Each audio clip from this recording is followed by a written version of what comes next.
அனுதினமும் ஜெபத்தில் விழித்திருப்போ, அபிஷேக எண்ணெயால் நிரம்பிடுவோ.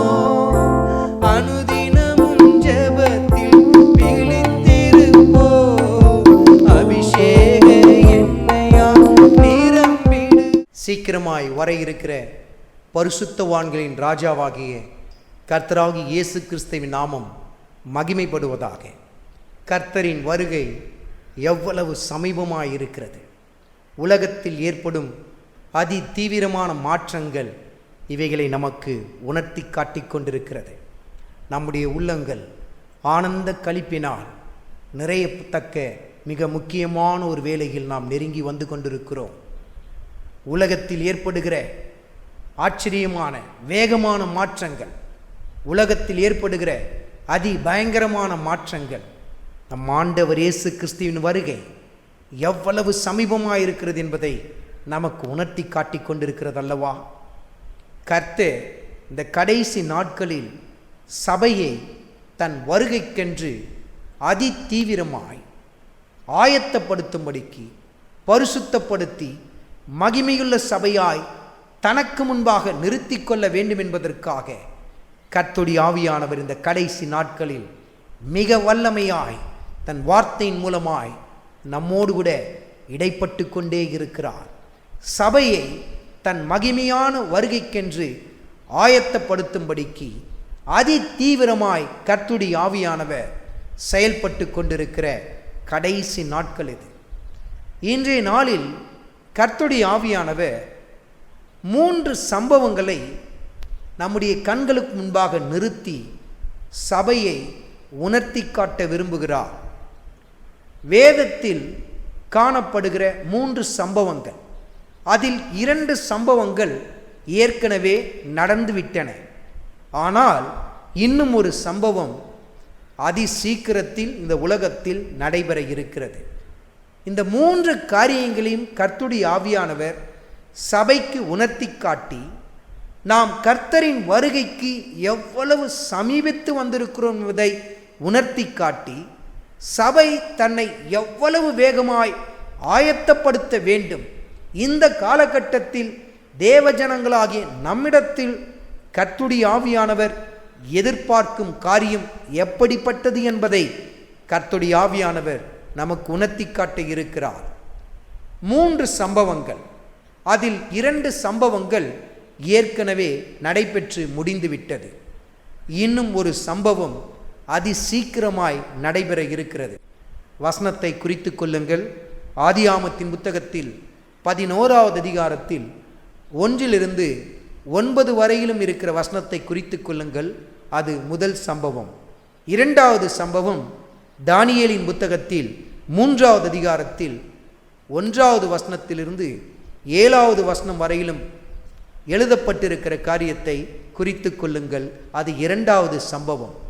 அதே போல வெளிப்படுத்தின விசேஷத்தில் 13வது அதிகாரத்தில் 11வது வசனத்திலிருந்து 18வது வசனம் வரையிலும் கொடுக்கப்பட்டிருக்கிற வார்த்தைகளை குறித்து கொள்ளுங்கள். அது சீக்கிரமாய் நடைபெற இருக்கிற 3வது சம்பவம். 3 சம்பவங்கள், 2 சம்பவங்கள் ஏற்கனவே நடைபெற்றுவிட்டது. ஆனால் அதில் கர்த்தருடைய ஆவியானவர் சுட்டிக்காட்ட விரும்புகிற மிக முக்கியமான ஒரு காரியம், நடைபெற்ற அந்த 2 காரியங்களும் நிழலாட்டமாய் நடைபெற்றவைகள். சீக்கிரத்தில் நடைபெற இருக்கிற 3வது சம்பவத்திற்கு நிழலாட்டமாய் நடைபெற்ற 2 காரியங்கள். இந்த 3 சம்பவங்களும் கர்த்தரின் வருகையோடு கூட மிக நெருங்கின தொடர்பை உடையவை.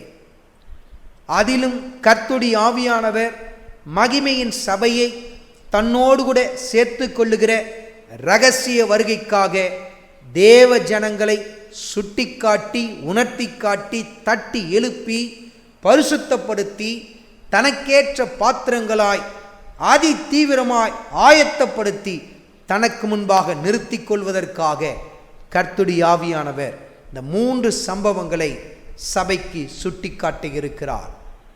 இந்த முதல் 2 சம்பவங்களை முதலில் கர்த்தருடைய வார்த்தையில் கர்த்தருடைய ஆவியானவர் எப்படி எழுதி வைத்திருக்கிறார், அங்கு நடைபெற்ற ஒற்றுமையான சம்பவங்களை முதலில் நமக்கு சுட்டி காட்டிவிட்டு நடைபெற இருக்கிற அந்த மூன்றாவது சம்பவத்தோடு கூட இந்த இரண்டும் எப்படி தொடர்புள்ளவைகள் என்பதை சுட்டி காட்டி இருக்கிறார். முதல் இரண்டு சம்பவங்களும் முன்னோட்டங்கள் தான், முன்னோட்டமாய் நடைபெற்ற காரியங்கள் தான். ஆனால் வெகு சீக்கிரத்தில் நடைபெற இருக்கிற காரியத்திற்கு நீங்களும் நானும் தப்பிக்க வேண்டும் என்பதற்காக கர்த்தருடைய ஆவியானவர் எச்சரித்து நம்மோடு கூட இடைப்பட்டு கொண்டிருக்கிறார். வாசியுங்கள். ஆதியாகமத்தின் புத்தகத்தில் 11வது அதிகாரத்தில் 2வது வசனத்தை வாசியுங்கள். ஜனங்கள் கிழக்கே இருந்து பிரயாணம் பண்ணுகையில் சினையார் தேசத்திலே சமபூமியை கண்டு.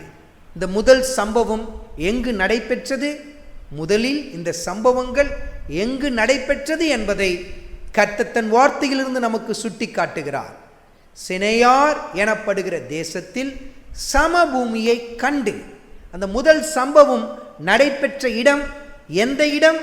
சினையார் எனப்படுகிற இடம் என்று சொல்லி வசனத்தில் கர்த்தருடைய ஆவியானவர் எழுதி வைத்திருக்கிறார். இந்த சினையார் எனப்படுகிற இடம் எதை காட்டுகிறது? அதே அதிகாரத்தில் 9வது வசனத்தை குறித்து கொண்டு தியானித்து பாருங்கள்.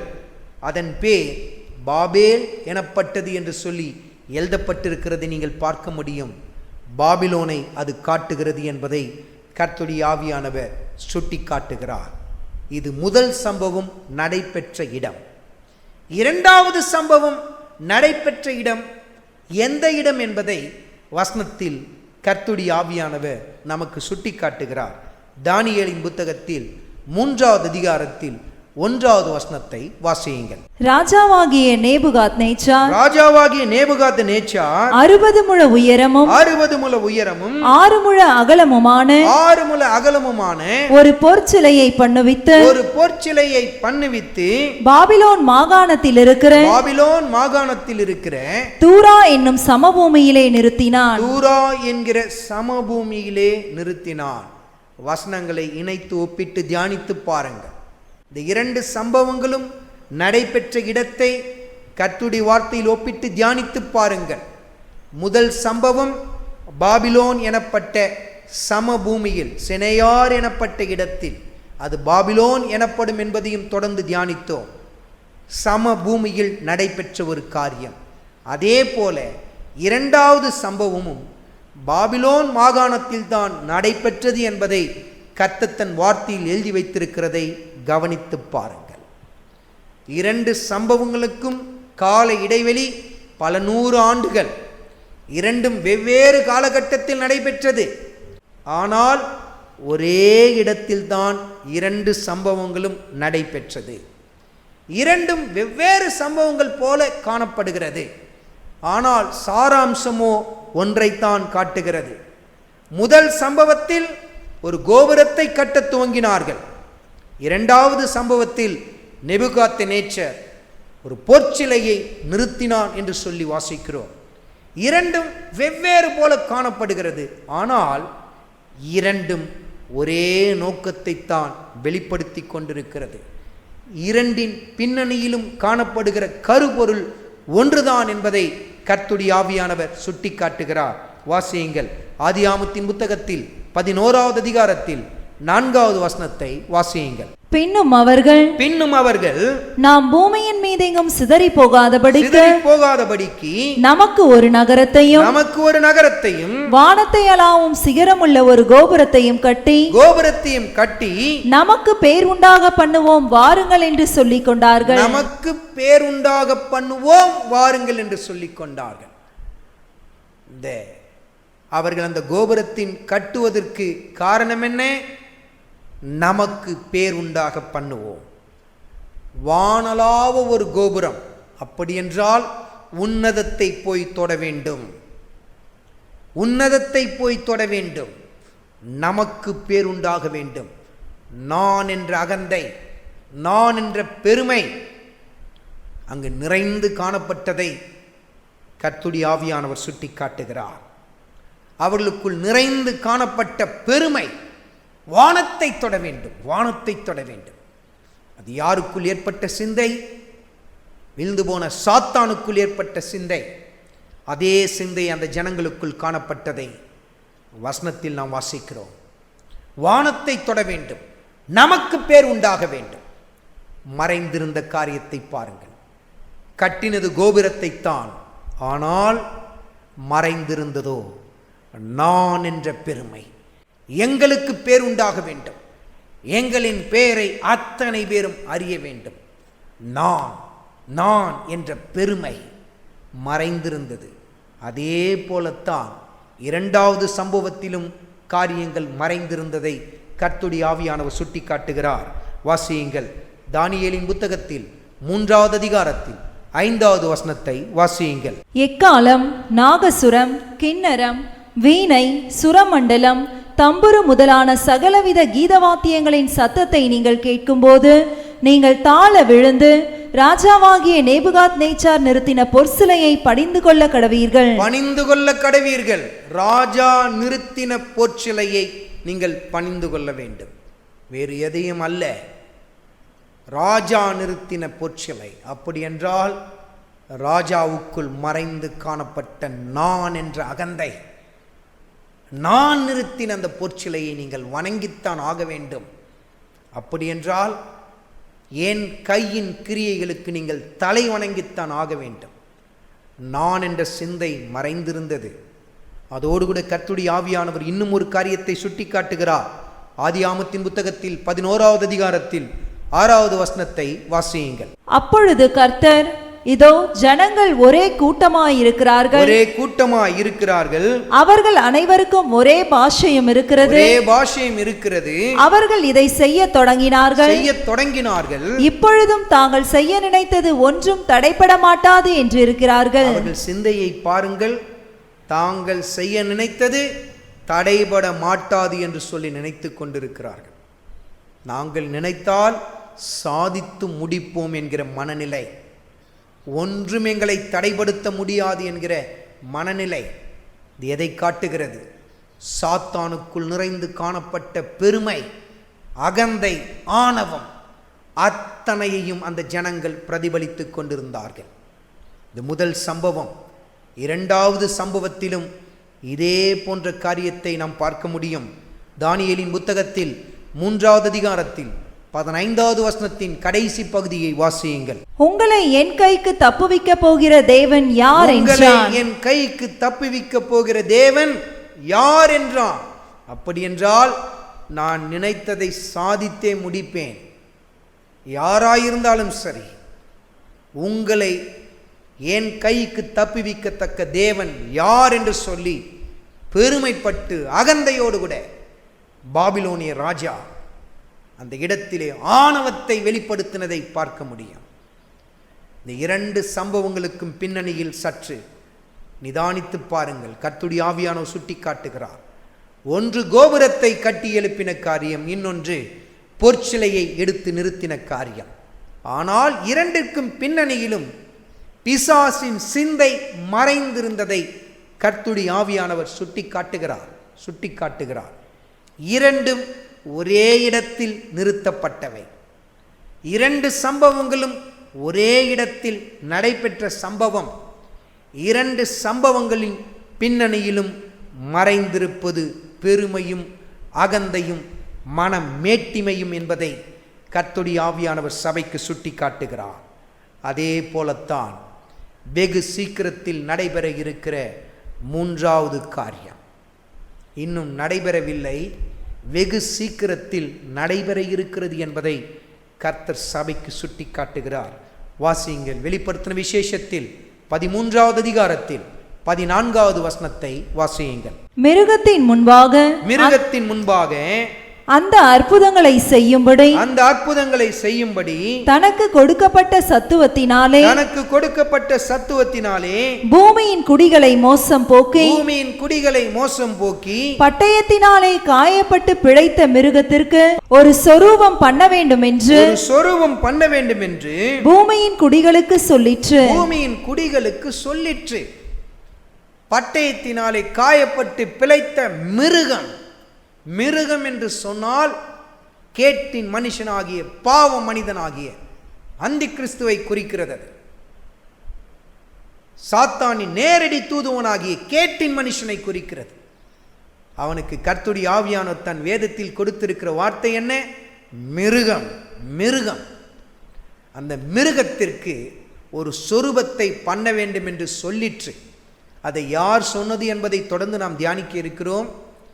இது எங்கு நிறுத்தப்பட இருக்கிறது, இதை யார் சொல்லுவார்கள் என்பதை தொடர்ந்து நாம் தியானிக்க இருக்கிறோம். இந்த சொரூபம் எங்கு நிறுத்தப்பட இருக்கிறது என்பதையும் கர்த்தருடைய ஆவியானவர் தன் வார்த்தையில் எழுதி வைத்திருக்கிறார். அதையும் கர்த்தருடைய ஆவியானவர் நமக்கு சுட்டி காட்டி இருக்கிறார். முதல் 2 சம்பவங்களும் பாபிலோன் மாகாணத்தில் நடைபெற்றது. பாபிலோன் எனப்பட்ட சமபூமியிலும் பாபிலோன் மாகாணத்திலும் நடைபெற்ற 2 சம்பவங்கள். இந்த சம்பவம் எங்கு நடைபெற இருக்கிறது? தானியேலின் புத்தகத்தில் 11வது அதிகாரத்தில் 31வது வசனத்தை வாசியுங்கள். ஆனாலும் அவனிடத்திலிருந்து புறப்பட்ட சேனைகள் எழும்பி அரணான பரிசுத்த ஸ்தலத்தை பரிசுத்த குலைச்சலாக்கி அன்றாட பலியை நீக்கி பாழாக்கும் அருவருப்பை அங்கே வைப்பார்கள்.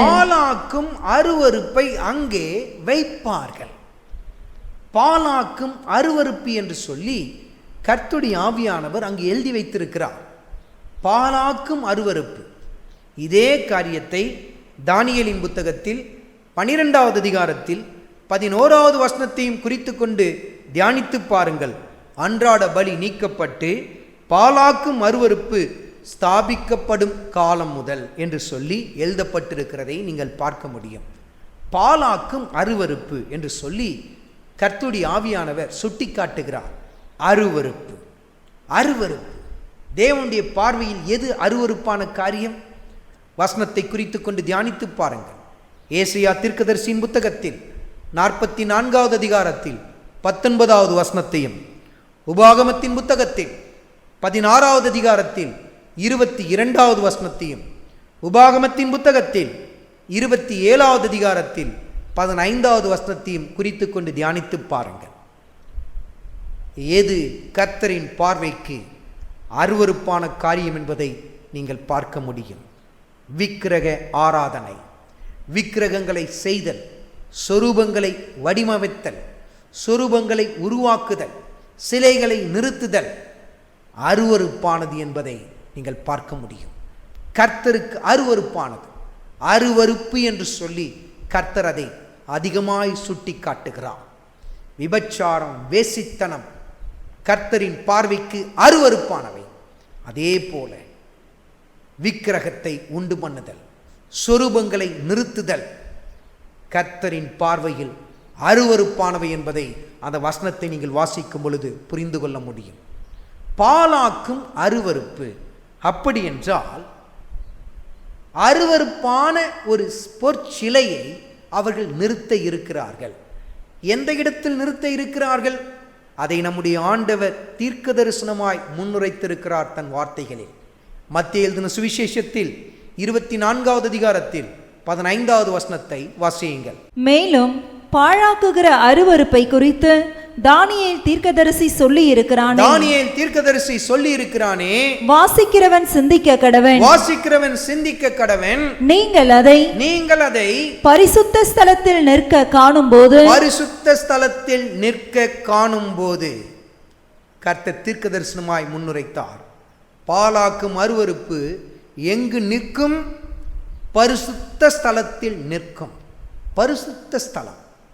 மார்க் எழுதின சுவிசேஷத்தில் 13வது அதிகாரத்தில் 14வது வசனத்தையும் குறித்து கொண்டு தியானித்து பாருங்கள். அது நிற்கத்தகாத இடத்திலே நீங்கள் அதை நிற்க காணும்போது என்று சொல்லி கர்த்தருடைய ஆவியானவர் வெளிப்படுத்தி இருக்கிறார். அது நிற்கத்தகாத இடத்தில் போய் நிற்கும். தகுதியற்ற நிற்கத்தகாத இடத்தில், அது பிரவேசிக்க கூடாத இடத்தில் அது பிரவேசிக்கும். அதுதான் பரிசுத்த ஸ்தலம் என்று சொல்லி கர்த்தர் தீர்க்க தரிசனமாய் முன்னுரைத்தார். பரிசுத்த ஸ்தலத்தில் பாழாக்கும் அருவருப்பு நிறுத்தப்படும். பரிசுத்த ஸ்தலம் என்பது எதை காட்டுகிறது?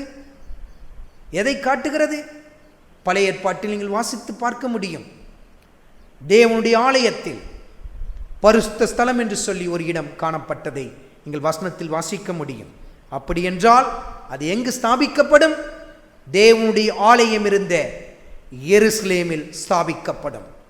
எருசலேமில் ஸ்தாபிக்கப்படும். அந்த இடத்தில் அந்த பாலாக்கும் அருவருப்பை கொண்டு வந்து அவர்கள் நிறுத்த இருக்கிறார்கள். முதல் 2 சம்பவங்களும் பாபிலோன் மாகாணத்தில், பாபிலோன் என்கிற சமபூமியில் நடைபெற்றது. ஆனால் சீக்கிரத்தில் நடைபெற இருக்கிற இந்த காரியமோ, பாலாக்கும் அருவருப்போ, அது எங்கு நிறுத்தப்பட இருக்கிறது? பரிசுத்த ஸ்தலம். அப்படி என்றால் தேவனுடைய ஆலயம் இருந்த எருசலேமில் இது நிறுத்தப்பட இருக்கிறது. ஏன் அதை பாலாக்கும் அருவருப்பு என்று சொல்லி கர்த்தருடைய ஆவியானவர் குறிப்பிட்டு காட்டினார்? வாசியுங்கள். 2 தெசலோனிக்கேயரின் புத்தகத்தில் 2வது அதிகாரத்தில் 4வது வசனத்தை வாசியுங்கள். அவன் எதிர்த்து நிற்கிறவனாகவும் தேவன் எனப்படுவது எதுவோ ஆராதிக்கப்படுவது எதுவோ அவை எல்லாவற்றிற்கும் மேலாக தன்னை உயர்த்துகிறவனாகவும் தேவனுடைய ஆலயத்தில் தேவன் போல உட்கார்ந்து தன்னைத்தான் தேவன் என்று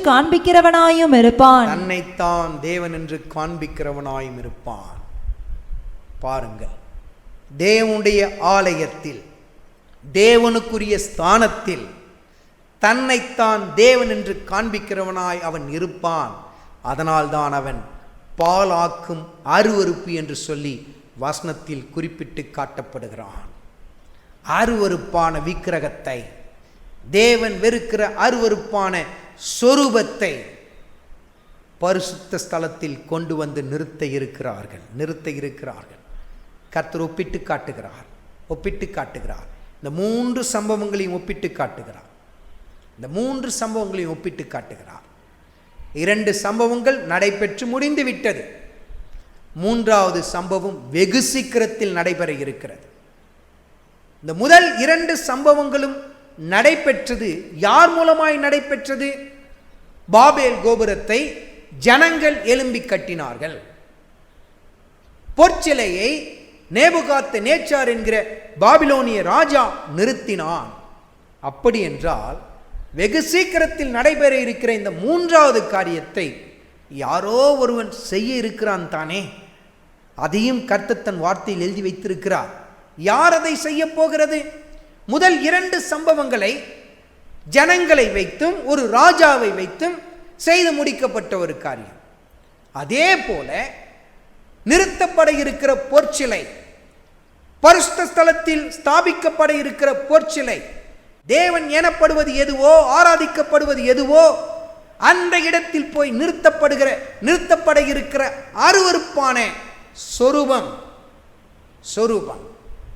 தன்னைத்தான் தேவன் என்று அவன் காட்டத்தக்கதாய் வெகு சீக்கிரத்தில் நிறுத்தப்பட இருக்கிறான். யார் அந்த காரியத்தை செய்ய இருக்கிறது? கர்த்தருடைய வார்த்தையில் அதை குறித்தும் கர்த்தருடைய ஆவியானவர் எழுதி வைத்திருக்கிறார். வெளிப்படுத்தின விசேஷத்தில் 13வது அதிகாரத்தில் முதல் வசனத்தை வாசியுங்கள். பின்பு நான் கடற்கரை மணலின் மேல் நின்றேன். அப்பொழுது சமுத்திரத்திலிருந்து ஒரு மிருகம் எழும்பி வர கண்டேன். சமுத்திரத்திலிருந்து ஒரு மிருகம் எழும்பி வருகிறது. சமுத்திரம் என்று சொன்னால் அது எதை காட்டுகிறது? கர்த்தருடைய ஆவியானவர் அதையும் தன் வார்த்தையில் எழுதி வைத்திருக்கிறார். வசனத்தை குறித்து கொண்டு தியானித்து பாருங்கள். வெளிப்படுத்தின விசேஷத்தில் 17வது அதிகாரத்தில் முதல் வசனத்தை குறித்து கொண்டு தியானித்து பாருங்கள். திரளான தண்ணீர்கள் என்பதை அது காட்டுகிறது என்பதை நீங்கள் புரிந்து கொள்ள முடியும். அதை தொடர்ந்து நாம் தியானிக்க இருக்கிறோம். சமுத்திரத்திலிருந்து ஒரு மிருகம் எழும்பி வந்தது. அது சமுத்திரத்திலிருந்து எழும்பி வந்தது. ஆனால் அதன் பின்னணியில் எது மறைந்திருக்கிறது பாருங்கள். வெளிப்படுத்தின விசேஷத்தில் 11வது அதிகாரத்தில் 7வது வசனத்தை வாசியுங்கள். அவர்கள் தங்கள் சாட்சியை சொல்லி முடித்திருக்கும் போது பாதாளத்திலிருந்து ஏறுகிற மிருகம் அவர்களோட யுத்தம் பண்ணி அவர்களை ஜெயித்து அவர்களை கொன்று போடும். எங்கிருந்து ஏறி வருகிறது? பாதாளத்திலிருந்து. முதலிடத்தில் வாசித்தோம், சமுத்திரத்திலிருந்து எழும்பி வருகிறது. இந்த இடத்தில் வாசிக்கிறோம், பாதாளத்திலிருந்து ஏறி வருகிறது. ஒரு மிருகத்தை குறித்து கர்த்தருடைய ஆவியானவர் சுட்டி காட்டுகிறார். வெளிப்படுத்தின விசேஷத்தில் 17வது அதிகாரத்தில் 8வது வசனத்தையும் வாசியுங்கள். நீ கண்ட மிருகம் முன்னே இருந்தது இப்பொழுது இல்லை. அது பாதாளத்திலிருந்து ஏறி வந்து நாசமடைய போகிறது. பாதாளத்திலிருந்து ஏறி வந்து நாசமடைய போகிறது. சமுத்திரத்திலிருந்து ஏறி வந்தது என்று சொல்லி ஏன் கர்த்தருடைய ஆவியானவர் எழுதி வைத்தார்? சமுத்திரம் என்பது எதை காட்டுகிறது? வெளிப்படுத்தின விசேஷத்தில் 17வது அதிகாரத்தில் முதல் வசனத்தை குறித்து கொண்டு தியானித்து பாருங்கள். திரளான தண்ணீரை அது காட்டுகிறது. திரளான தண்ணீர் என்பது எதை காட்டுகிறது? சமுத்திரத்திலிருந்து அவன் எழும்பி வருகிறான் என்று சொன்னால் திரளான தண்ணீரில் இருந்து எழும்பி வருகிறான். திரளான தண்ணீர் என்று சொன்னால் ஞான அர்த்தமாய் கர்த்தருடைய ஆவியானவர் எதை உணர்த்தி காட்டுகிறார்? வெளிப்படுத்தின விசேஷத்தில் 17வது அதிகாரத்தில் 15வது வசனத்தை வாசியுங்கள். பின்னும் அவன் என்னை நோக்கி அந்த வேசி உட்கார்ந்திருக்கிற தண்ணீர்களை கண்டாயே. அவைகள் ஜனங்களும் கூட்டங்களும் ஜாதிகளும் பாஷைக்காரருமாம். கர்த்தருடைய ஆவியானவர் அங்கு 4 காரியங்களை சுட்டி காட்டுகிறார். முதல் காரியம் ஜனங்கள், 2வது கூட்டங்கள், 3வது ஜாதிகள், 4வது பாஷைக்காரர். ஒப்பிட்டு தியானித்து பாருங்கள். கர்த்தருடைய வார்த்தையை தியானித்து பாருங்கள். வேதத்தை ஆராய்ந்து பாருங்கள். நித்திய ஜீவனை நாம் பெற்றுக்கொள்வோம். இந்த 4 காரியங்களை பாருங்கள். ஜனங்கள் அப்படி என்றால் உலகத்தில் காணப்படுகிற ஜனங்களை காட்டுகிறது. கூட்டங்கள் வித்தியாசமான கூட்டங்களை காட்டுகிறது. ஜாதிகள் என்பது எதை காட்டுகிறது? நாடுகளை காட்டுகிறது. நாடுகள், எத்தனை நாடுகள் காணப்படுகிறது? அத்தனை நாடுகளையும் சுட்டி காட்டுகிறது. பாஷைக்காரரும் அப்படி என்றால் ஒவ்வொரு நாடிலும் வித்தியாசமான பாஷைகள். இது எதை காட்டுகிறது? திரளான தண்ணீர்கள் அப்படி என்றால் ஜனங்களையும் ஜாதிகளையும் கூட்டங்களையும் பாஷைக்காரரையும் காட்டுகிறது. அதன் நடுவிலிருந்து புறப்பட்டு வருகிற ஒரு மிருகம் அப்படி என்றால் கேட்டின் மனுஷனாகிய பாவ மனிதனாகிய அந்தி கிறிஸ்து என்கிற பிசாசின் நேரடி தூதுவனாகிய அவன் சாதாரண ஒரு மனிதனைப் போல, மனிதர்களில் ஒருவனைப் போலத்தான் புறப்பட்டு வருவான். மனிதர்களில் சர்வசாதாரண ஒரு மனிதனைப் போலத்தான் காணப்படும். சமுத்திரத்திலிருந்து எழும்பி வருகிறான். அப்படி என்றால் திரளான ஜனங்கள் மத்தியிலிருந்து சர்வசாதாரண ஒரு மனிதனைப் போலத்தான் எழும்பி வருவான். ஆனால் அதன் பின்னணியில் மறைந்திருக்கிற ரகசியம் என்ன? ஜனங்களுக்குள்ளிருந்து ஒரு ஜனத்தைப் போலத்தான் எழும்பி வருவான். ஆனால் அவன் எங்கிருந்து ஏறி வருகிறவன்? பாதாளத்திலிருந்து ஏறி வருகிறவன். பாதாளத்திலிருந்து ஏறி வருகிறவன் சாதாரண மனிதனாய் வெளிப்புறத்தில் காணப்பட்டாலும் அவன் சாத்தானுடைய தூதுவனாய் புறப்பட்டு வருவான். சாத்தானுக்குரிய எல்லாவித காரியங்களும் தனக்குள் அடக்கி வைத்தவனாய் காணப்படுவான். அப்படிப்பட்ட மிருகத்திற்கு ஒரு சொரூபத்தை உண்டு பண்ண வேண்டும் என்று சொல்லி யாரோ ஒருவர் அங்கு சொல்லுகிறார்கள். யார் அந்த நபர்? அப்படிப்பட்ட மிருகத்திற்கு ஒரு சொரூபத்தை உண்டு பண்ண வேண்டும் என்று சொல்லி ஒரு குரல் ஓங்கி ஒலிக்க ஆரம்பிக்கும். அது யார் என்று சொல்லி கர்த்தருடைய ஆவியானவர் அங்கு சுட்டி காட்டுகிறார். பாருங்கள், மிருகம் அது அந்தி கிறிஸ்துவை குறிக்கிறது. அதே இடத்தில் பாருங்கள், கர்த்தர் இன்னும் ஒரு காரியத்தை சுட்டி காட்டுகிறார். வெளிப்படுத்தின விசேஷத்தில் 13வது அதிகாரத்தில் 11வது வசனத்தை வாசியுங்கள். பின்பு வேறொரு மிருகம் பூமியிலிருந்து எழும்ப கண்டேன். வேறொரு மிருகம். கர்த்தருடைய ஆவியானவர் எழுதி வைத்திருக்கிறதை கவனித்து பாருங்கள். சபையானது கவனித்து பார்க்க வேண்டும். வேறொரு மிருகம், பாதாளத்திலிருந்து ஏறி வந்த மிருகம், பாதாளத்திலிருந்து வெகு சீக்கிரத்தில் ஏறி வர இருக்கிற மிருகமாகிய அந்தி கிறிஸ்து. இந்த இடத்தில் பாருங்கள், பூமியிலிருந்து வேறொரு மிருகம் எழும்பி வருகிறது. அது எப்படிப்பட்டதாய் காணப்படுகிறது? தொடர்ந்து வாசியுங்கள். அது ஒரு ஆட்டுக்குட்டிக்கு ஒப்பாக ஆட்டுக்குட்டிக்கு ஒப்பாக 2 கொம்புகளை உடையதாயிருந்து 2 கொம்புகளை உடையதாய் இருந்து வலு சர்ப்பத்தை போல பேசினது. வலு சர்ப்பத்தை போல பேசினது. கர்த்தருடைய ஆவியானவர் சபைக்கு சுட்டி காட்டுகிறார், காதுள்ளவன் கேட்க கடவன். இந்த கடைசி நாட்களில் மிக அதிகமாய் கவனிக்கப்பட வேண்டிய மிக முக்கியமான ஒரு காரியம் இது. வெளிப்புறத்தில் பார்த்தால் அந்த மிருகம் எப்படி காணப்படுகிறது? ஆட்டுக்குட்டியை போல காணப்படுகிறது. ஆனால் அதன் பேச்சோ எப்படி காணப்படுகிறது? வலு சர்ப்பத்தை போல காணப்படுகிறது. இப்படிதான் கடைசி நாட்களிலும் பல பேர் தேவ ஆட்டுக்குட்டியை போல தங்களை காட்டுவார்கள். தேவ ஆட்டுக்குட்டிக்கு உரியவர்கள் என்பது போல காணப்படுவார்கள். ஆனால் அவர்கள் வாயிலிருந்து புறப்பட்டு வருவதோ வலு சர்ப்பத்தின் காரியங்கள். கர்த்தருடைய ஆவியானவர் யாரை அங்கு சுட்டி காட்டுகிறார்? அந்தி கிறிஸ்துவோடு கூட இணைந்து செயல்பட இருக்கிற கள்ள தீர்க்கதரிசியை குறித்து கர்த்தர் பேசுகிறார். சாத்தானுடைய நேரடி தூதுவனாகிய அந்தி கிறிஸ்து, அவனோடு கூட இணைந்து செயல்பட இருக்கிற கள்ள தீர்க்கதரிசி. சாத்தானுக்கு கொடுக்கப்பட்ட பெயர் வலு சர்ப்பம். அந்தி கிறிஸ்துவுக்கு கொடுக்கப்பட்ட பெயர் பாதாளத்திலிருந்து ஏறி வருகிற மிருகம். கள்ள தீர்க்கதரிசிக்கு கொடுக்கப்பட்ட பெயர் பூமியிலிருந்து எழும்பி வருகிற மிருகம். ஆட்டுக்குட்டி போல காணப்படும், ஆனால் அது ஆட்டுக்குட்டி அல்ல. அதன் தோற்றத்தை கண்டு ஏமாந்து விடக்கூடாது. ஏனென்றால் அதன் வாயிலிருந்து புறப்பட்டு வருவது யாருடைய வார்த்தை? வலு சர்ப்பத்தின் வார்த்தை. இந்த கடைசி நாட்களிலும் இப்படிதானே அநேக கள்ள தீர்க்கதரிசிகள் எழும்பி இருக்கிறார்கள் அல்லவா? ஆட்டுக்குட்டியை போலத்தான் காணப்படுவார்கள். ஆனால் வலு சர்ப்பத்திற்காக, மிருகத்திற்காக, மிருகத்தின் காரியத்திற்காக ஜனங்களை வேறு பக்கமாய் திருப்பிக் கொண்டிருக்கிறதை இந்த கடைசி நாட்களில் நாம் வெளியரங்கமாய் பார்த்து கொண்டிருக்கிறோம் அல்லவா?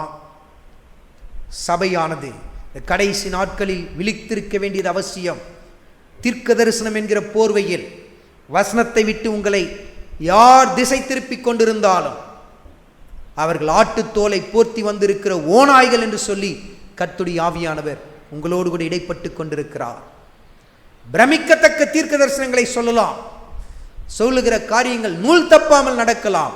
ஆனால் வசனத்துக்கு நேராய் நீங்கள் திருப்பப்பட முடியாதபடிக்கு, அவர்களுடைய வார்த்தைக்கு நேராகவே நீங்கள் திருப்பப்பட்டு கொண்டிருப்பீர்கள் என்று சொன்னால், அவர்களுடைய சொல்லும் செயலும் அவர்களுடைய பேச்சு மாத்திரம் உங்களை கவர்ந்து இழுத்து கொண்டிருக்கும் என்று சொன்னால், தேவ பிரசனத்தை விட்டுவிட்டு, வார்த்தை விட்டுவிட்டு அதன் பக்கமாய் நீங்கள் ஓடிக்கொண்டிருப்பீர்கள் என்று சொன்னால், ஆட்டுக்குட்டியை போல காணப்பட்டு கொண்டிருக்கிற வலு சர்ப்பத்துக்குரியவர்கள் என்று சொல்லி கர்த்தருடைய ஆவியானவர் சபைக்கு உணர்த்தி காட்டிக் கொண்டிருக்கிறார். கள்ள தீர்க்கதரிசிகள் அவர்கள் வசனத்தை விட்டு உங்களை திசை திருப்புகிறார்களா? இன்றைக்கு பாருங்கள், பல பேர் எனக்கு கர்த்தர் இதை வெளிப்படுத்தினார், எனக்கு இதை வெளிப்படுத்தினார் என்று சொல்லி பல பேர் ஒரு பெரிய பட்டியலை கொண்டு வந்து பேசிக் கொண்டிருக்கிறார்கள்.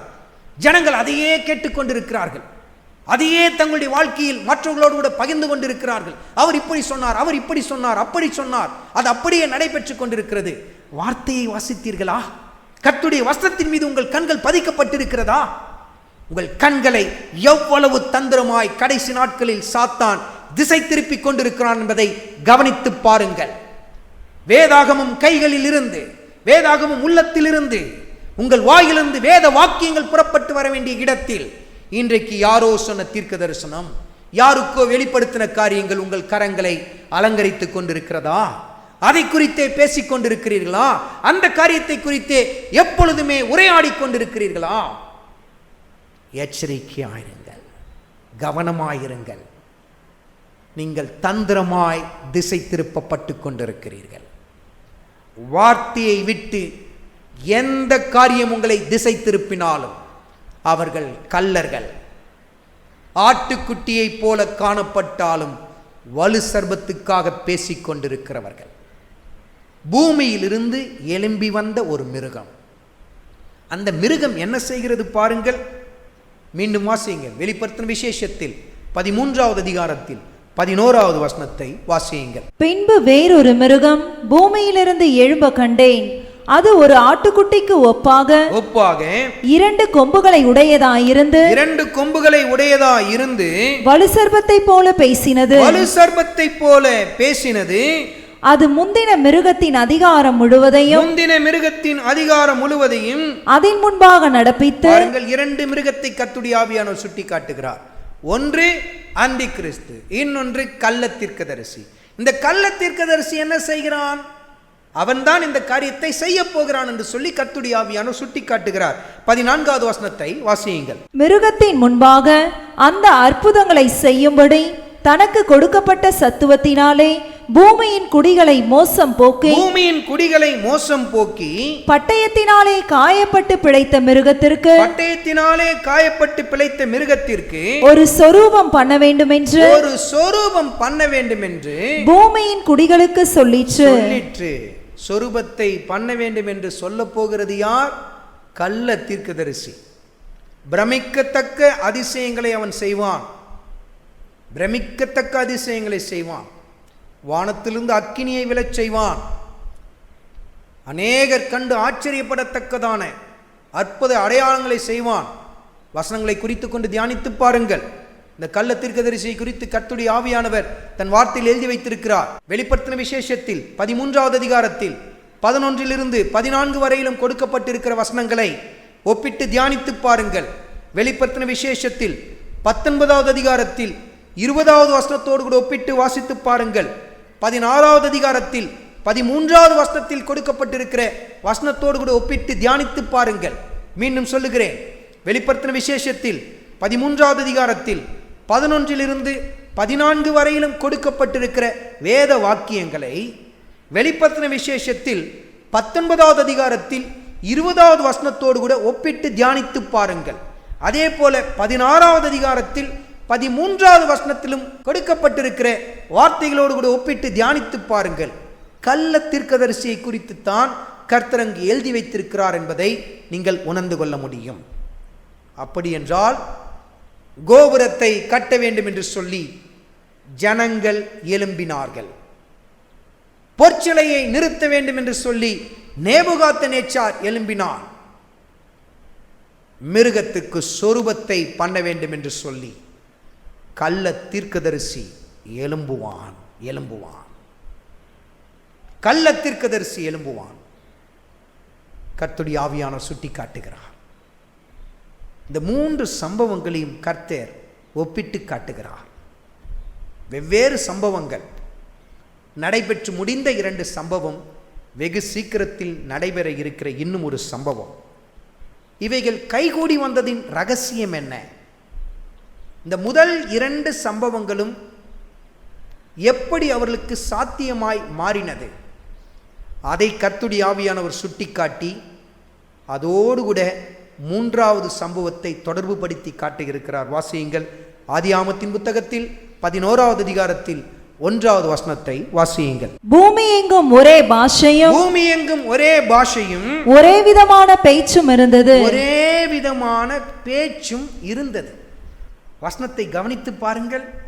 பூமி எங்கும் ஒரே விதமான பாஷை, ஒரே விதமான பேச்சு. அப்படி என்றால் ஒட்டுமொத்த உலகமும் ஒரே குடையின் கீழ் இணைக்கப்பட்டிருந்தது. ஒட்டுமொத்த உலகமும் எப்படி காணப்பட்டது என்பதை சற்று கவனித்து பாருங்கள். பல்வேறு நாடுகள் அல்ல, அத்தனை பேருக்கும் ஒரே பாஷை. அந்த இடத்தில் கர்த்தருடைய ஆவியானவர் எப்படி எழுதி வைத்திருக்கிறார் பாருங்கள். அத்தனை பேருக்கும் ஒரே விதமான பாஷை, ஒரே விதமான பேச்சு. மாற்றமில்லை, வித்தியாசமில்லை, வெவ்வேறு பாஷைகள் இல்லை. கர்த்தருடைய ஆவியானவர் சுட்டி காட்டுகிறார். அதே போல 2வது சம்பவத்தை பாருங்கள். தானியேலின் புத்தகத்தில் 2வது அதிகாரத்தில் 38வது வசனத்தை வாசியுங்கள். சகல இடங்களிலும் உள்ள மனுபுத்திரரையும் வெளியின் மிருகங்களையும் ஆகாயத்து பறவைகளையும் அவர் உமது கையில் ஒப்பு கொடுத்து உம்மை அவைகளையெல்லாம் ஆளும்படி செய்தார். அப்படி என்றால் அந்த போர்ச்சிலை நிறுத்தப்பட்ட பொழுது ஒட்டுமொத்த உலகத்திலும் பாபிலோனிய சாம்ராஜ்யம்தான் காணப்பட்டது. நேபுகாத்நேச்சாரின் ஆளுகை மாத்திரம்தான் காணப்பட்டது. பல்வேறு நாடுகள், பல்வேறு இனங்கள், ஆனால் அத்தனைக்கும் ஒரே ஒரு ராஜாவாய் பாபிலோனிய ராஜாவாகிய நேபுகாத்நேச்சார் காணப்பட்டான். அதை நீங்கள் வசனத்தில் தொடர்ந்து வாசிக்க முடியும். தானியேலின் புத்தகத்தில் 3வது அதிகாரத்தில் 3வது வசனத்தை வாசியுங்கள். அப்பொழுது தேசாதிபதிகளும் அதிகாரிகளும் தலைவரும் நியாயாதிபதிகளும் பொக்கிஷக்காரரும் நீதி சாஸ்திரிகளும் விசாரிப்புக்காரரும் நாடுகளில் உள்ள உத்தியோகஸ்தர் யாவரும் ராஜாவாகிய நேபுகாத்நேச்சார் நிறுத்தின சிலையின் பிரதிஷ்டைக்கு வந்து சேர்ந்து பாருங்கள், ஒட்டுமொத்த உலகத்தையும் ஆளுகை செய்து கொண்டிருந்த பாபிலோனிய சாம்ராஜ்யம், ஒரே ஆளுகை, ஒரே ராஜா, ஒட்டுமொத்த தேசங்களும் ஒரே ஆளுகைக்குள் காணப்பட்டது. ஒரே பாஷை, ஒரே பேச்சு. இங்கு ஒரே ராஜா, ஒரே ஆளுகை, அவன் நிறுத்தின ஒரே சிலை. அத்தனை பேரும் கூடி வந்தார்கள், அத்தனை பேரும் கூடி வந்தார்கள். இணைக்கப்பட்ட நாடுகள், இணைக்கப்பட்ட தேசங்கள், ஒன்றிணைக்கப்பட்ட அதிகாரங்கள், ஒரே ஒரு மனிதனின் கை மாத்திரம் ஓங்கி காணப்பட்டதை கர்த்தருடைய ஆவியானவர் சுட்டி காட்டுகிறார். இதே போன்ற ஒரு சம்பவம் தான் வெகு சீக்கிரத்தில் நடைபெற இருக்கிறது. வெளிப்படுத்தின விசேஷத்தில் 13வது அதிகாரத்தில் 12வது வசனத்தை வாசியுங்கள். அது முந்தின மிருகத்தின் அதிகாரம் முழுவதையும் அதன் முன்பாக நடப்பித்து சாவுக்கு ஏதுவான காயம் ஆற சொஸ்தமடைந்த முந்தின மிருகத்தை பூமியும் அதன் குடிகளும் வணங்கும்படி செய்தது. பூமியும் அதன் குடிகளும் வணங்கும்படி செய்தது. பூமியில் உள்ள அத்தனை குடிகளும் அதை வணங்கினார்கள். யாரெல்லாம் அதை வணங்கினார்கள்? வசனத்தை குறித்து கொண்டு தியானித்து பாருங்கள். 13வது அதிகாரத்தில் 8வது வசனத்தை குறித்து கொண்டு வாசித்து பாருங்கள். ஆட்டுக்குட்டியானுடைய ஜீவ புஸ்தகத்தில் பெயர் எழுதப்படாத அத்தனை பேரும் அதை வணங்கினார்கள் என்று சொல்லி எழுதப்பட்டிருக்கிறது. அத்தனை பேரும் அதை வணங்கினார்கள். ஆட்டுக்குட்டியானுடைய ஜீவ புஸ்தகத்தில் பெயர் எழுதப்படாத அத்தனை பேரும் அதை வணங்கினார்கள். ஒட்டுமொத்த உலகமும் ஒருங்கிணைக்கப்பட்டது. ஒட்டுமொத்த உலகமும் ஒருங்கிணைக்கப்படும் என்பதை கர்த்தருடைய ஆவியானவர் சுட்டிக்காட்டுகிறார். ஒரே பாஷை, ஒரே பேச்சு, ஒரே ராஜா, தலையான நீரே ஒட்டுமொத்த உலகத்தையும் ஆளுகை செய்து கொண்டிருக்கிற பாபிலோனிய சாம்ராஜ்யம். அதே போல வெகு சீக்கிரத்தில் வெவ்வேறு நாடுகள், வெவ்வேறு அரசியல் சூழ்நிலைகள், வெவ்வேறு அரசியல் அமைப்புகள், வெவ்வேறு மதம், வெவ்வேறு இனம், ஆனால் அத்தனையும் வெகு சீக்கிரத்தில் ஒன்றாய் இணைக்கப்பட இருக்கிறது.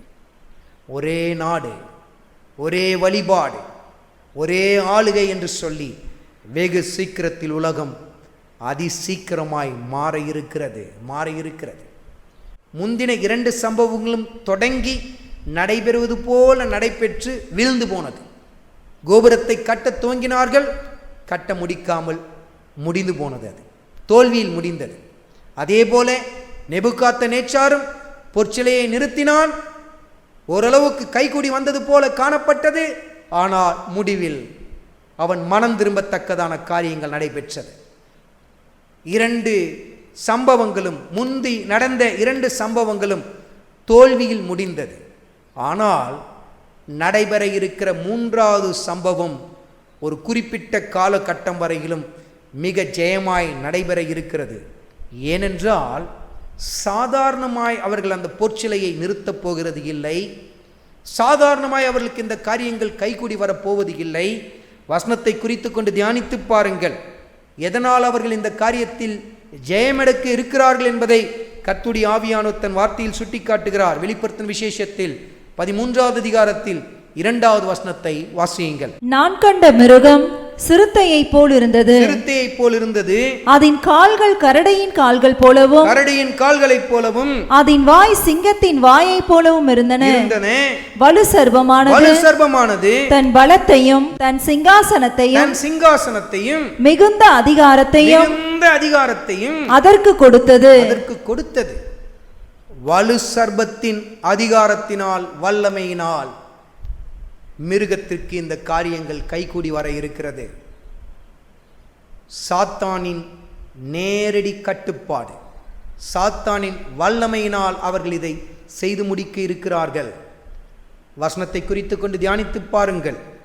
2 தெசலோனிக்கேயரின் புத்தகத்தில் 2வது அதிகாரத்தில் 9 மற்றும் 10வது வசனத்தையும், தானியேலின் புத்தகத்தில் 8வது அதிகாரத்தில் 4வது வசனத்தையும் குறித்து கொண்டு தியானித்து பாருங்கள்.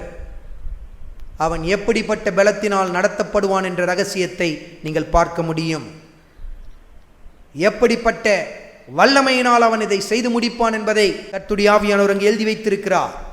வசனங்களை குறித்து கொண்டு தியானித்து பாருங்கள். 2 தெசலோனிக்கேயரின் புத்தகத்தில் 2வது அதிகாரத்தில் 9 மற்றும் 10வது வசனத்தையும், தானியேலின் புத்தகத்தில் 8வது அதிகாரத்தில் 4வது வசனத்தையும் குறித்து கொண்டு தியானித்து பாருங்கள். சாத்தானின் வல்லமையினால் அவன் இந்த காரியங்களை செய்ய இருக்கிறான் என்றதை கர்த்தருடைய ஆவியானவர் தீர்க்க தரிசனமாய் முன்னுரைத்திருக்கிறதை நீங்கள் பார்க்க முடியும். இது எப்படி அவர்களுக்கு கைகூடி வர இருக்கிறது?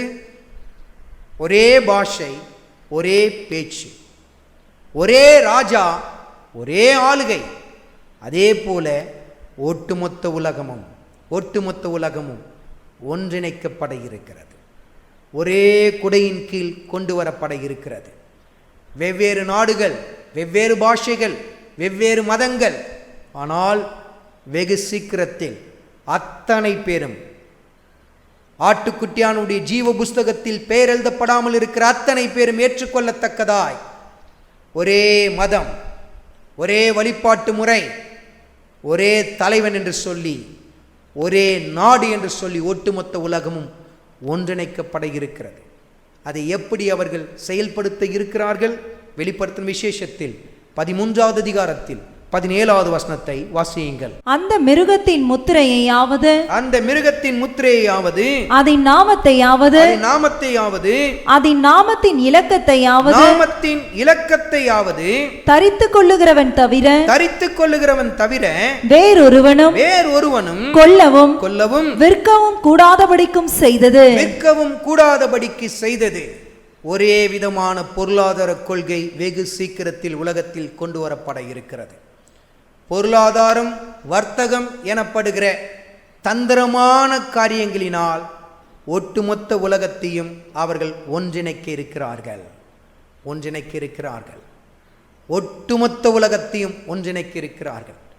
பொருளாதாரம் என்பது அதில் மிக முக்கியமான பங்கை வகிக்க இருக்கிறது. சமீபத்தில் ஒட்டுமொத்த உலகத்தையும் பாதித்திருக்கிற இந்த கொரோனா என்கிற வைரஸ், இதன் தாக்கத்தினால் பாருங்கள், இந்திய தேசத்தில் மாத்திரம் ஒவ்வொரு நாளும் 4 கோடி பிள்ளைகள் பசியோடு கூட படுக்கைக்கு போகிறார்கள் என்று சொல்லி புள்ளி விவரங்கள் வெளிப்படுத்தி கொண்டிருக்கிறது. இந்திய தேசத்தில் மாத்திரம் 4 கோடி சிறு பிள்ளைகள் பட்டினியாய் தங்கள் படுக்கைக்கு போகிறார்களாம். ஒட்டுமொத்த உலகத்திலும் பொருளாதார வீழ்ச்சி என்பது அதிவேகமாய் நடைபெறும், அதிபயங்கரமாய் நடைபெறும். ஒட்டுமொத்த உலகத்தின் பொருளாதாரமும் மிகுந்த ஒரு சீர்கேடுக்கு நேராய் கடந்து போகும். அப்பொழுது பொருளாதாரம் என்கிற தந்திரமான ஒரு காரியத்தை, ஒரே பொருளாதார கொள்கை என்கிற தந்திரமான காரியத்தை வைத்து அந்து கிறிஸ்துவாகிய கேட்டின் மனுஷன் இந்த உலகத்தில் நுழைந்து ஆளுகையை எடுக்க இருக்கிறான். இவைகளெல்லாம் சீக்கிரத்தில் நடைபெற இருக்கிற காரியங்கள். ஆனால் கர்த்தருடைய ஆவியானவர் சபைக்கு இவைகளை எச்சரிக்கையாய் உணர்த்தி காட்டி, சபை என்ன செய்ய வேண்டும் இந்த காலகட்டத்தில், கர்த்தருடைய வருகை மிக சமீபமாயிருக்கிற இந்த காலகட்டத்தில், அதே சமயத்தில் ஒட்டுமொத்த உலகமும் வெகு சீக்கிரத்தில் இணைக்கப்பட இருக்கிற நாட்கள் நெருங்கிக் கொண்டிருக்கிற இந்த காலகட்டத்தில் சபையானது என்ன செய்ய வேண்டும் என்று சொல்லி கர்த்தருடைய ஆவியானவர் சுட்டி காட்டுகிறார். பாருங்கள், லூக்கா எழுதின சுவிசேஷத்தில் 21வது அதிகாரத்தில் 36வது வசனத்தை வாசியுங்கள். ஆகையால் இனி சம்பவிக்க போகிற இவைகளுக்கெல்லாம் நீங்கள் தப்பி கர்த்தருடைய ஆவியானவர் சபைக்கு சுட்டி காட்டுகிறதை பாருங்கள். இனி நடைபெற போகிற இந்த சம்பவங்கள், இனி நடைபெற இருக்கிறது, முதல் 2 காரியம் நடைபெற்று விட்டது. 3வது காரியம் வெகு சீக்கிரத்தில் நடைபெற இருக்கிறது. இவைகளுக்கு நீங்கள் தப்ப வேண்டும். என் சபையே, என் ஜனமே, என் மகிமையின் சபையே, நீ தப்ப வேண்டும். என் பரிசுத்த இரத்தத்தினால் கிரயத்துக்கு கொல்லப்பட்ட என் ஜனங்கள் இவைகளுக்கு தப்ப வேண்டும் என்று சொல்லி கர்த்தருடைய ஆவியானவர் இடைப்பட்டு கொண்டிருக்கிறார். இவைகளுக்கெல்லாம் நீங்கள் தப்ப வேண்டும். தப்புவது மாத்திரமல்ல, இன்னும் மிக முக்கியமான ஒரு காரியத்தை கர்த்தருடைய ஆவியானவர் அங்கு சுட்டி காட்டுகிறார். மீண்டும் வாசியுங்கள் அந்த வசனத்தை. ஆகையால் இனி சம்பவிக்க போகிற இவைகளுக்கெல்லாம் நீங்கள் தப்பி மனுஷகுமாரனுக்கு முன்பாக நிற்க பாத்திரவான்களாக எண்ணப்படும்படி. அப்படி என்றால் சபையானது இதற்கு தப்பிக்க வேண்டும். அதே சமயத்தில் மனுஷகுமாரனாகிய ஆண்டவர் இயேசு கிறிஸ்துவுக்கு முன்பாக போய் நிற்க வேண்டும். 2 மிக முக்கியமான காரியங்களை கர்த்தருடைய ஆவியானவர் சபைக்கு சுட்டி காட்டுகிறார். இந்த கடைசி நாட்களில் கர்த்தருடைய ஆவியானவர் சபைக்கு உணர்த்தி காட்டுகிறார். தப்பிக்க வேண்டும் நீங்கள். அதோடு கூட என் சமூகத்தில் வந்து நிற்க வேண்டும். மகிமையின் சபை எடுத்துக்கொள்வதை குறித்து கர்த்தருடைய ஆவியானவர் இடைப்பட்டு கொண்டிருக்கிறார். இனி சம்பவிக்க போகிற இந்த காரியங்களுக்கு முன்பாக ஒரு காரியம் நடைபெற இருக்கிறது. சபை தப்பித்து தேவனுடைய சந்நிதிக்கு போகிற ஆச்சரியமான மகிமையின் வேலை. அதற்கு நீங்களும் நானும் தகுதி உள்ளவர்களாய் மாற வேண்டும். எப்படி தகுதி உள்ளவர்களாய் நாம் மாற்றப்படுவோம்? கர்த்தருடைய ஆவியானவர் அதே இடத்தில் எழுதி வைத்திருக்கிறார். தொடர்ந்து வாசியுங்கள். எப்பொழுதும் ஜெபம் பண்ணி விழித்திருங்கள் என்றார். எப்பொழுதும் ஜெபம் பண்ணி விழித்திருங்கள். விழித்திருங்கள் சபையே, ஜெபம் பண்ணி விழித்திரு என்று சொல்லி கர்த்தருடைய ஆவியானவர் இந்த கடைசி நாட்களில் உன்னை தட்டி எழுப்புகிறார். தூங்கிக் கொண்டிருக்கிற தேவஜனமே, உலக காரியங்களினால், மண்ணின் காரியங்களினால் மதிமயக்கப்பட்டு தரிசனத்தை இழந்து ஓடிக்கொண்டிருக்கிற தேவஜனமே, இவைகளுக்கு நீ தப்ப வேண்டும். மனுஷகுமாரனுக்கு முன்பாக போய் நீ நிற்க வேண்டும். அப்படி என்றால் விழித்தெழு, விழித்தெழு, விழித்தெழு. உன் தரிசனங்கள் மேல் நோக்கி எழும்பட்டும். ஜெபம் பண்ணி விழித்திருங்கள். ஜெபம் பண்ணி விழித்திருங்கள். எதை காட்டுகிறது? ஜெபம் பண்ணி விழித்திருத்தல் என்பது எதை காட்டுகிறது?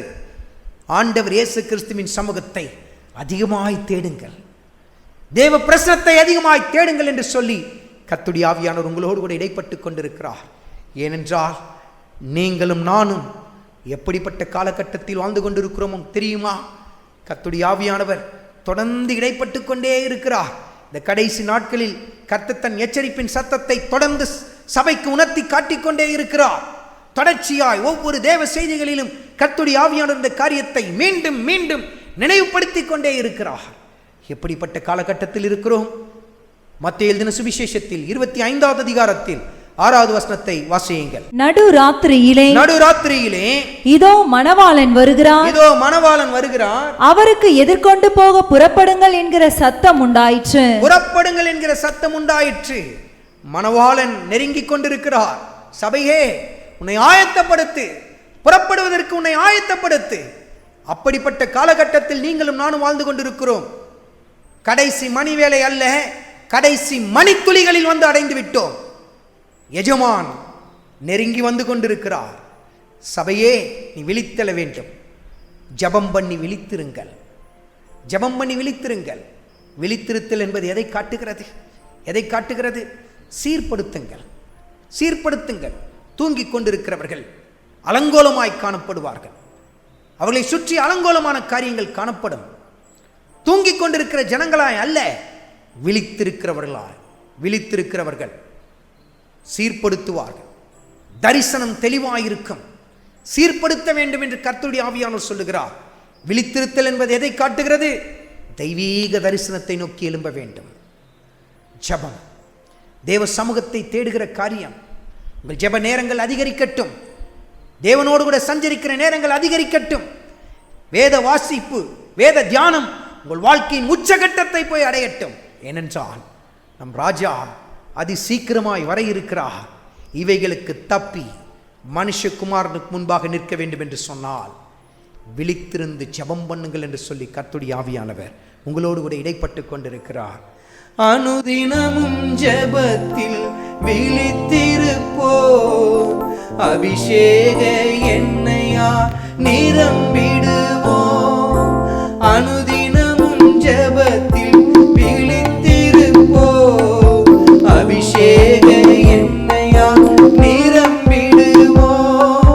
ராஜா வருகிறார், ஆயத்தமாவோம். ராஜா வருகிறார், ஆயத்தமாவோம். இயேசு வருகிறார், எதிர்கொண்டு செல்லுவோம். இயேசு வருகிறார், எதிர்கொண்டு செல்லுவோம். உங்கள் விளக்குகள் எரியட்டும், அறைகள் கட்டப்படட்டும். கர்த்தருடைய ஆவியானவர் சபையோடு கூட தனிப்பட்ட முறையில் இடைப்பட்டு கொண்டிருக்கிறார். வாசியுங்கள். ஏசாயா தீர்க்கதரிசியின் புத்தகத்தில் 52வது அதிகாரத்தில் 1வது வசனத்தை வாசியுங்கள். எழும்பு எழும்பு சீயோனே, எலும்பு எலும்பு சீயோனே, உன் வல்லமையை தரித்துக்கொள். உன் வல்லமையை தரித்துக்கொள். கர்த்தருடைய ஆவியானவர் சபையை தட்டி எழுப்புகிறார். எலும்பு எலும்பு சீயோனே, உன் வல்லமையை தரித்துக்கொள். உலகமானது அதி தீவிரமாய் தன்னை ஆயத்தப்படுத்திக் கொண்டிருக்கிறது. ஆனால் அதைவிட வெகு தீவிரமாய் இவைகளுக்கு தப்பிக்கும்படிக்கு எலும்பு சீயோனே என்று சொல்லி கர்த்தருடைய ஆவியானவர் உங்களோடு கூட இடைப்பட்டு கொண்டிருக்கிறார். 2வது வசனத்தையும் வாசியுங்கள். தூசியை உதறிவிட்டு எழுந்திரு, தூசியை உதறிவிட்டு எழுந்திரு. எருசலேமே எருசலேமே வீற்றிரு, வீற்றிரு. சிறைப்பட்டு போன சீயோன் குமாரத்தியே, சிறைப்பட்டு போன சீயோன் குமாரத்தியே, உன் கழுத்தில் உள்ள கட்டுகளை அவிழ்த்துவிடு. அவிழ்த்துவிடு. எதனால் சிறைப்படுத்தப்பட்டிருக்கிறீர்கள்? எந்த பாவம் உங்களை சிறைப்படுத்தி இருக்கிறது? எந்த மாமிசத்தின் கிரியைகளுக்கு நீங்கள் அடிமைப்படுத்தப்பட்டிருக்கிறீர்கள்? எழுந்திருங்கள் என்று சொல்லி கர்த்தருடைய ஆவியானவர் உங்களோடு கூட இடைப்பட்டு கொண்டிருக்கிறார். எழுந்திரு, உன் வல்லமையை தரிப்பித்துக்கொள். உங்களை வல்லமையாய் இடை கட்டுகிறது கர்த்தருடைய வார்த்தை. கர்த்தருடைய வார்த்தை. வார்த்தையினால் தரிப்பிக்கப்படுங்கள். கர்த்தருடைய வார்த்தையில் ஊன்ற கட்டப்பட ஆரம்பியுங்கள். உங்கள் தரிசனம் பிரகாசிக்க ஆரம்பிக்கும். மேலானதை தேட ஆரம்பிப்பீர்கள். தூசியை உதறி தள்ளுங்கள். மண்ணுக்குரிய காரியங்களை தள்ளிவிடுங்கள். செழிப்பின் பின்பாய் ஓடினது போதும். செழிப்பின் உபதேசத்தை கேட்டது போதும். உங்கள் செவிகளை கர்த்தருடைய வார்த்தைக்கு நேராய் திருப்புங்கள் என்று சொல்லி கர்த்தருடைய ஆவியானவர் சொல்லுகிறார். மனம் குளிர பேசுகிறவருடைய சத்தத்தை கேட்டு கேட்டு கரிந்து கொள்ளுதலை வெறுத்துக் கொண்டிருந்தீர்கள் அல்லவா? பாவத்தை சுட்டிக்காட்டி கரிந்து கொண்டு பேசின வசனங்களுக்கு உங்கள் இருதயத்தை அடைத்துக் கொண்டீர்கள் அல்லவா? கர்த்தருடைய வார்த்தை கொண்டு உங்களை கடிந்து கொண்டு பாவத்தை சுட்டிக்காட்டி எச்சரித்து பேசின வார்த்தைகளுக்கு உங்கள் செவிகளை அடைத்துக் கொண்டீர்கள் அல்லவா? கர்த்தருடைய ஆவியானவர் சொல்லுகிறார், என் வார்த்தைக்கு நேராய் திரும்புங்கள். செழிப்பை விட்டு திரும்புங்கள். மண்ணின் காரியங்களை விட்டு திரும்புங்கள். தூசியை உதறிவிட்டு எழுந்திரு. எழுந்திரு. அப்படி என்றால் தூங்கிக் கொண்டிருக்கிற சபையே, தூங்கிக் கொண்டிருக்கிற சபையே விழித்தெழு. உலக காரியங்கள் உன்னை ஆழ்ந்த நித்திரைக்கு நேராய் கொண்டு போய் கொண்டிருக்கிறது. இதோ மணவாளன் வருகிறார், அவருக்கு எதிர்கொண்டு போக ஆயத்தப்படுங்கள் என்கிற சத்தம் தொனித்த மாத்திரத்தில் கன்னிகைகள் எழுந்து தங்கள் விளக்குகளை ஆயத்தம் பண்ணினார்கள். தங்கள் தீவட்டிகளை ஆயத்தம் பண்ணினார்கள்.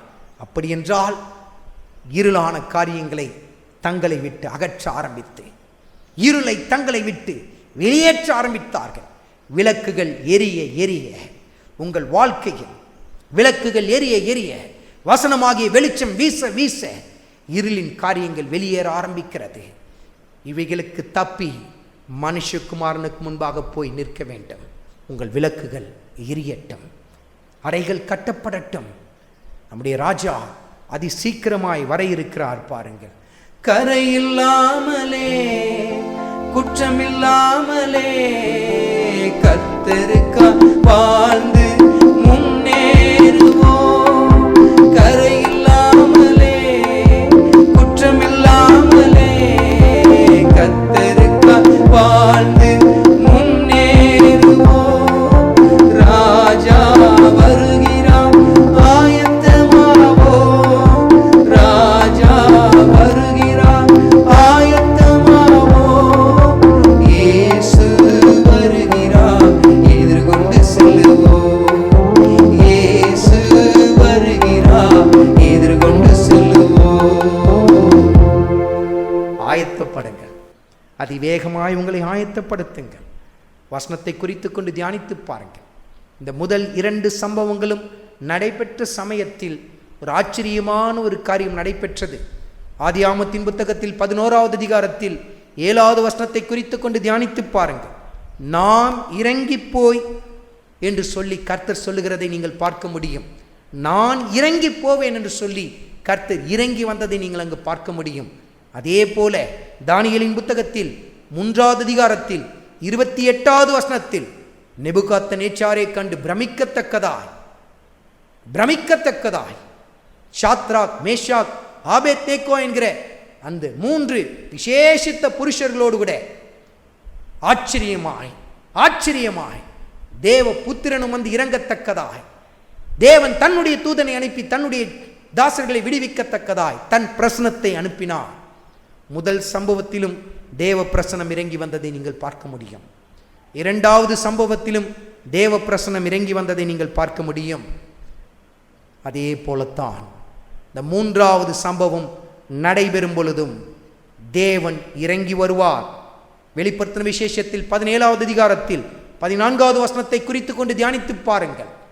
இந்த 3வது சம்பவம் நடைபெற்று கொண்டிருக்கிற முடிவில் ஆட்டுக்குட்டியானவர் ராஜாதி ராஜாவாய் கர்த்தாதி கர்த்தாவாய் வெளிப்பட இருக்கிறார். ஆனால் அதற்கு முன்பாக மறைவாய் திருடனைப் போல இரகசியமாய் தேவ பிரசனம் இறங்கி வந்து மகிமையின் சபையை தன்னோடு கூட சேர்த்துக் கொள்வதற்காக இரகசியமாய் வெளிப்பட இருக்கிற தேவ பிரசன்னம் அதில் பங்கெடுக்க வேண்டும் என்று சொன்னால், இனி சம்பவிக்கப் போகிற இவைகளுக்கு நீங்கள் தப்பி மனுஷகுமாரனுக்கு முன்பாக நிற்க பாத்திரவான்களாய் எண்ணப்படும்படிக்கு விழித்திருந்து ஜெபம் பண்ணுங்கள். உங்கள் ஜெப நேரங்கள் அதிகரிக்கட்டும். தேவனுடைய சமூகத்தை தேடுகிற உங்கள் வாழ்க்கை பற்றி எரியட்டும், உச்சகட்டத்தை அடையட்டும். பரிசுத்த வாழ்க்கை, தேவனுடைய வார்த்தைக்கென்று பற்றி எரிகிற வைராக்கியம் ஒவ்வொன்றும் உச்சகட்டத்தை அடையட்டும். ஏனென்றால் உலகம் அதி தீவிரமாய் தன்னை மாற்றிக்கொண்டிருக்கிறது. சபையே அதை பார்க்கிலும் அதி தீவிரமாய் மகிமையின் சபையாய் நம்மை மாற்றிக்கொண்டு எஜமானின் வருகைக்காக காத்திருக்கிறவர்களாய், விழித்திருக்கிறவர்களாய், எஜமான் வந்து தட்டின மாத்திரத்திலேயே கதவை திறக்கத்தக்க ஆயத்தமுள்ள உத்தம கூட்டமாய் நாம் நம்மை ஆயத்தப்படுத்துவோம். அநேகரை ஆயத்தப்படுத்த ஆரம்பிப்போம். ஆமேன். கர்த்தராகிய இயேசுவே வாரும்.